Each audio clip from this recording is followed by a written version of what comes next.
Hi, welcome back to my final video for Geography 101A. This is my final project on water conservation. So in this video, I'm going to talk a little bit about everything that I've learned so far. So to start off with, I guess we'll talk about rainwater management, stormwater management within Victoria. So Victoria is a pretty neat city because everyone knows we're super old. So our stormwater actually was, our stormwater management system was created 100 years ago. So we have clay pipes underground that are 100 years old that we still use every day, every time it rains. And so the water comes onto your roof, falls onto your roof, goes into your rain gutters, drips down the downspouts, and goes into these pipes that the city created 100 years ago. And then it goes through a couple filter mechanisms, and it takes out the oil and the dirt and the sand, and then it pushes all that rainwater into the ocean. Which is great, except it's fresh water that we could have used everywhere else, and we have a problem with our aquifer deplenishing, so why don't we use the rainwater? So that's what the city's decided to do now. They were like, okay, well, let's go away from what we started to do 100 years ago and go back to what we were doing 150 years ago, which is having everyone on their own property deal with the rainwater themselves. So that means sustainable rainwater. So this includes barrels, like what I did, or rain gardens, where your garden has like a puddle in the middle and the water rises and falls and the plants around it are able to take in that water and distribute it throughout the soil once they die.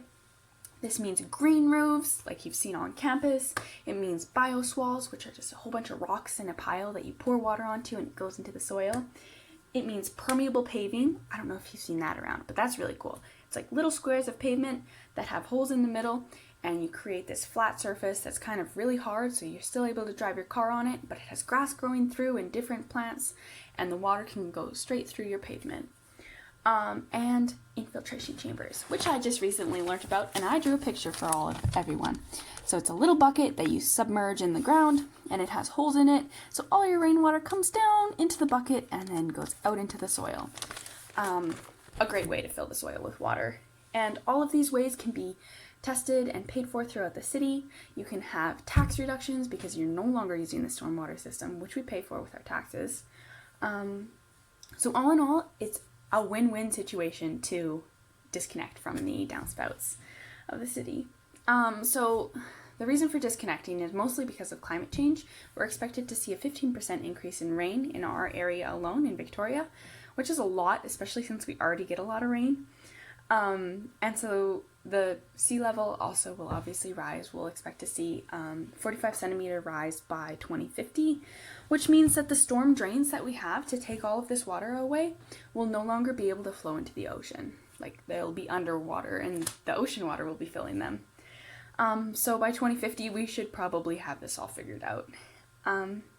So Victoria's decided to follow kind of what Toronto was doing by creating a mandatory downspout disconnection at some point in the future.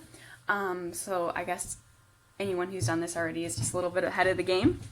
But that means that Toronto enforced this bylaw where you had to disconnect your downspouts from the city stormwater, and they paid for it, or they give you grants for it, and then there was a tax reduction. So you can no longer build a house with the storm or the rainwater going straight into the stormwater system, and you can no longer have your old house with the stormwater going into the system. And this worked really great. Everyone just started having barrels or gardens or green roofs or infiltration chambers. And they also created a bylaw where if your building is super big, you have to have a green roof. So you have to have plants on your roof, which is a neat one. I hadn't heard of that before, and I kind of had fun learning about that and watching everyone try to put green roofs on their really big houses. And then I studied a little bit into grey water, just because I was interested in the Tokyo grey water situation and also the Shanghai grey water situation. And that was really cool. Grey water is essentially any of the water that comes from your sink, your shower, your washing machine, your dishwasher, your bath. All of that water that is pretty clean, you can use that to flush your toilet, which is good.